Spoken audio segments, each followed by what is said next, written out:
Thank you. The first thing I should do is apologise on Sadie Morgan's behalf that she can't be here. Sadie is one of the members of the National Infrastructure Commission. She's also the chair of the HS2 Design Panel, the deputy chair of the Thames Estuary Commission, and she was very keen to be part of this discussion, but as Heather says, has been taken away has had to attend a funeral today. I'm really sorry, that essentially means that you get the dry technocrat rather than the inspiring architect to set you up for the day, but I'll do my best not to put too much of a downer on proceedings, and if I am really boring, you can just sort of just look past me to the extraordinary view behind, think about the sunshine, and enjoy your morning that way.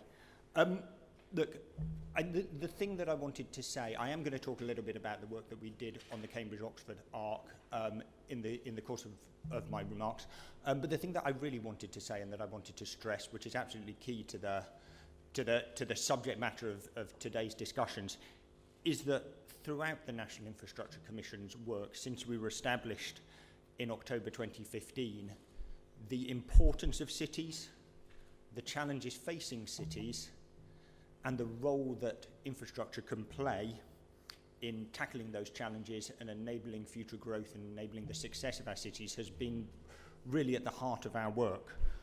We've been interested in the role of cities because they support a large and growing proportion of our population in the country. We've been interested in cities because they are a large part of the engines of our economy. A much higher proportion of economic growth is seen in cities than you would expect simply looking at the population as a whole. But also we're interested in cities because they provide, in some ways, a sustainable model of living. If you look at it on a per capita basis, carbon emissions are lower for those living in cities.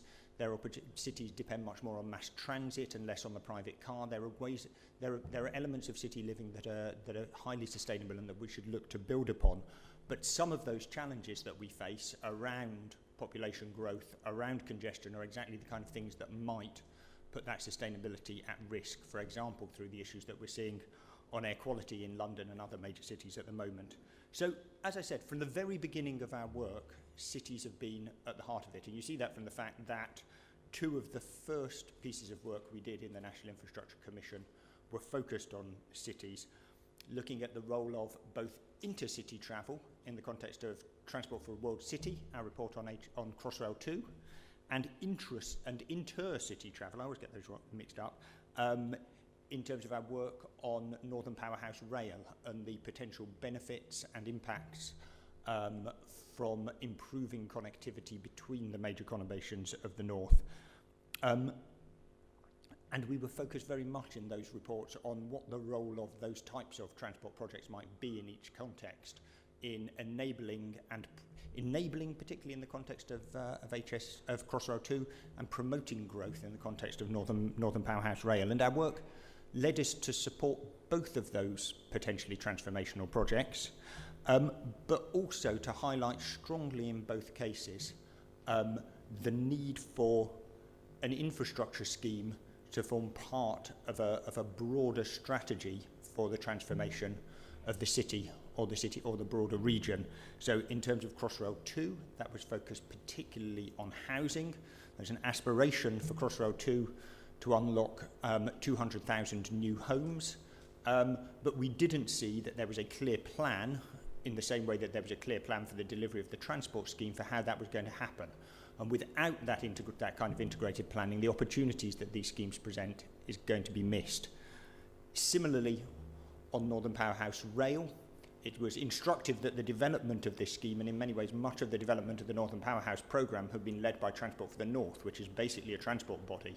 As far as we could see, there were clearly transport challenges for the north of England, but transport is a necessary and not a sufficient condition for growth, and we argued strongly that it needed to be built in to a broader economic development strategy with a focus particularly on skills if you were going to see the benefits. And actually there was a virtuous circle here in the sense that as the skills base grew and the proportion of highly skilled jobs within the economy of those cities grew, the need for intercity transport and the need for interactive working between cities would also grow, and the business case for the transport projects would grow. So the more that you could build these things together, the more this looked like a strategy that would actually take shape and move forward.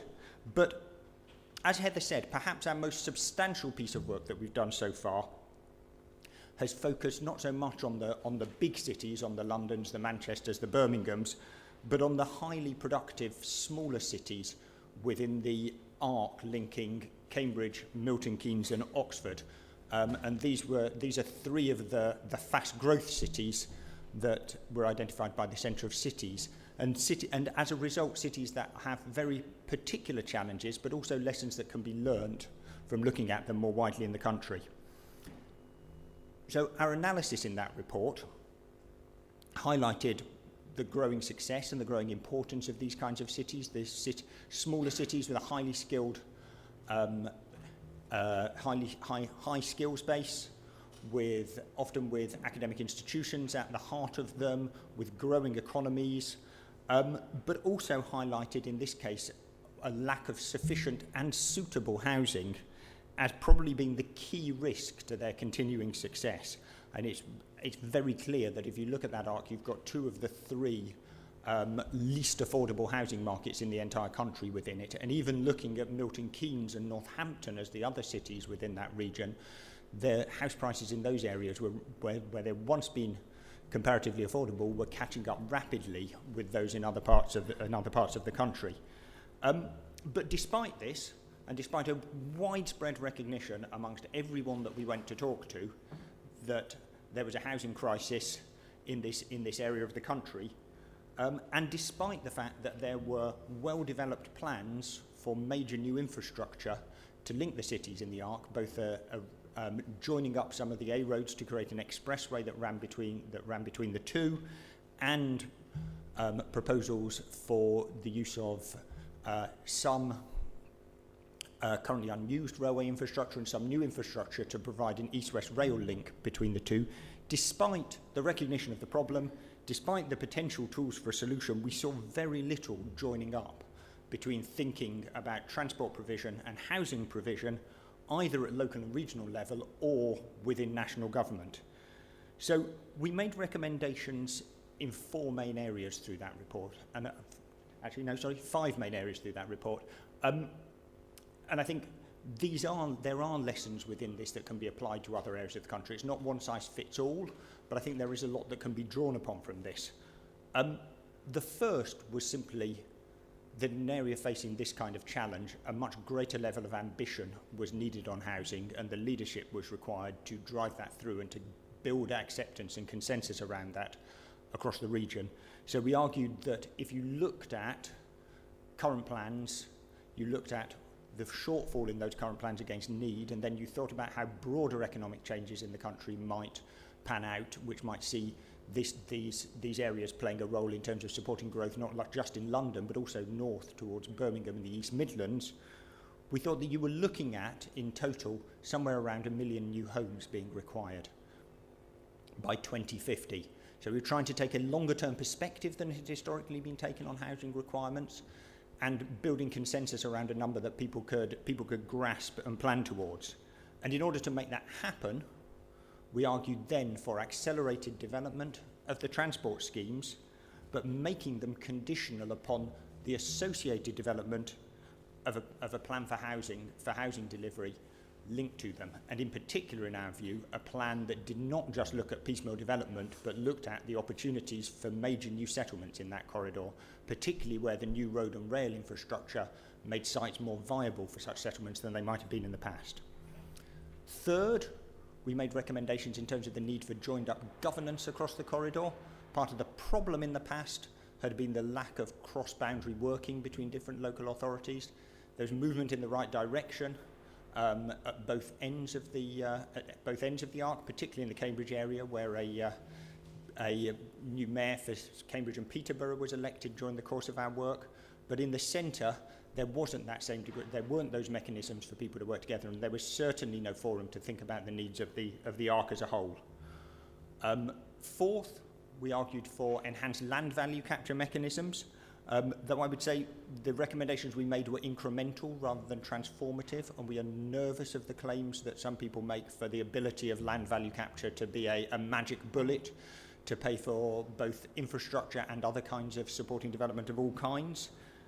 And fifth, we argued, which I think is crucial, certainly in terms of the work that we've done on London and other cities as well, better integration between the planning of strategic transport, often led by the Department for Transport or the major national agencies like Network Rail, and local transport led by the cities or the counties themselves. But in addition, something else that I think is important in the context of today's debate, I think in the work that we did in the Cambridge-Oxford corridor, we also recognised for the first time the importance of a place-based approach.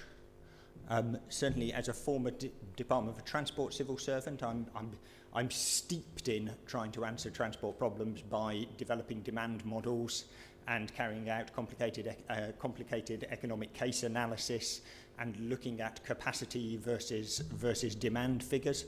But actually, in the context of this corridor, we noted that if you were to be able to deliver the level of housing growth we felt would be required and to support the economic development that would enable, you needed to look at this not as a set of cells in a spreadsheet, but you needed to look at the nature of the area itself, the ways in which that development might be accommodated, and the impacts that it might have. So we worked with Tom Holbrook and Fifth Studio to look at how the housing ambition could be delivered and the types of development that might support it. We weren't seeking to identify every specific locations and say there must be X number of houses here, but we were looking at the opportunities for different kinds of development across the corridor that, when brought together, might deliver an outcome broadly along the lines that we were proposing.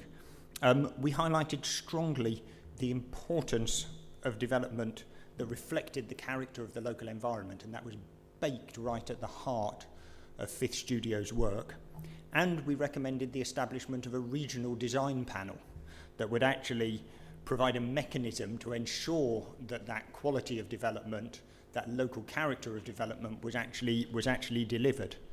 And finally, we ran a placemaking competition which attracted over 70 entries to stimulate new thinking about what kind of settlements could be delivered and how they might operate within a corridor of this kind. And a placemaking, and something that was very specifically focused on the area itself rather than abstract theories of what new developments and new homes might look like. And I think the leader of the team that put the winning proposal together, a scheme called Velocity, which recognised the very high proportion of cycling across the corridor and built that into thinking about new developments, are going to be participating in one of the panels and talking later today. On the back of that work on the Cambridge-Oxford corridor, we're continuing to press government for a response to our work. We're continuing to try and make sure that connection between transport and housing is happening at every level. But we're also building that thinking into our next major report, which is our first ever national infrastructure assessment. This is probably the largest and most significant part of our remit as an organisation.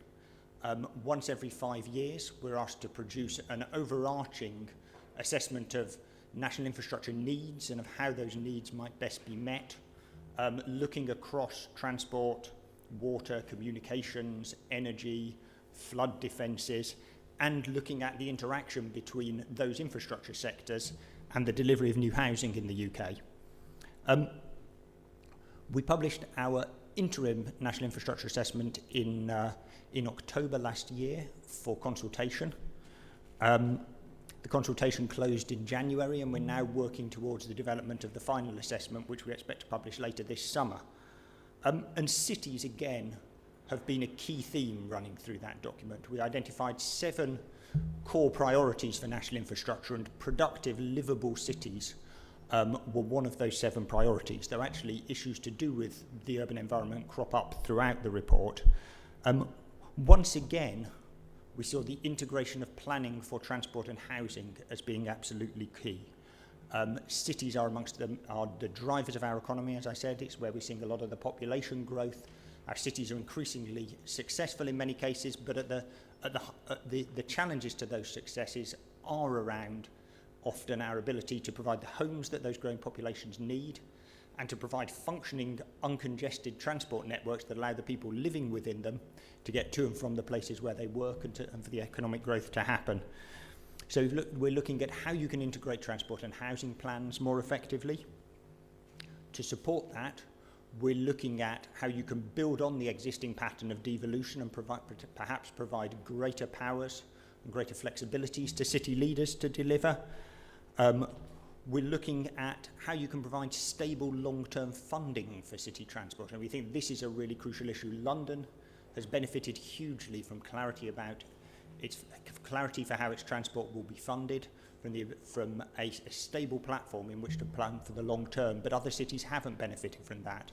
And too often, funding for city infrastructure has been around short-term pots into which cities, competitive pots into which cities have to bid, making it very difficult to make sort of strategic decisions about where you want to go. So we're looking at whether you can provide the same kind of funding to city leaders that Network Rail and now Highways England are benefiting from in terms of stable 5-year or perhaps longer or shorter funding mechanisms.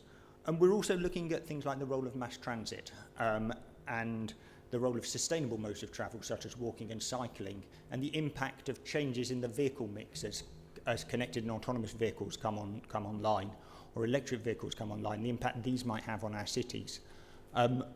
We think that connected and autonomous vehicles could change the way our cities operate very significantly. If the risks aren't managed, then they could change things for the worse. If we look at how those risks can be dealt with and the opportunities they bring, they could help change things for the better. But we don't think that they are a replacement for effective mass transit. We don't think they're a replacement for supporting sustainable modes of travel. And we're looking at how that mix can operate most effectively as we go forward. And finally, building on what I said about sort of placemaking and about quality of infrastructure, we're looking at the case for a national design panel to link together the work that's been happening on HS2 in Highways England, we hope in the Cambridge-Oxford corridor and some other Thames Tideway, and actually provide a national framework for ensuring that the infrastructure that we build is well designed, meets the needs of the people who will use it, has a degree of quality that will help it be sustainable for the long term and win consensus, and deliver something that will have value over the centuries rather than simply over the short term. So cities, as I say, have been at the heart of our work. We've been engaging strongly with city leaders around the country, with some of the groups who are most effective in this, who are doing most work in this area, including the Centre for Cities. We expect to continue that as we go forward. We hope to build on the work we've done in the National Infrastructure Assessment to do some direct work with some individual cities to try and look at how the principles that we're proposing might filter down at city region level. And we really believe that if the right decisions are taken, and in particular the right funding and governance structures are put in place, our cities can continue to be extremely successful places to live, work and support the economy. So thank you very much. I hope you have a really successful day, and I'm very happy to answer questions if we have time.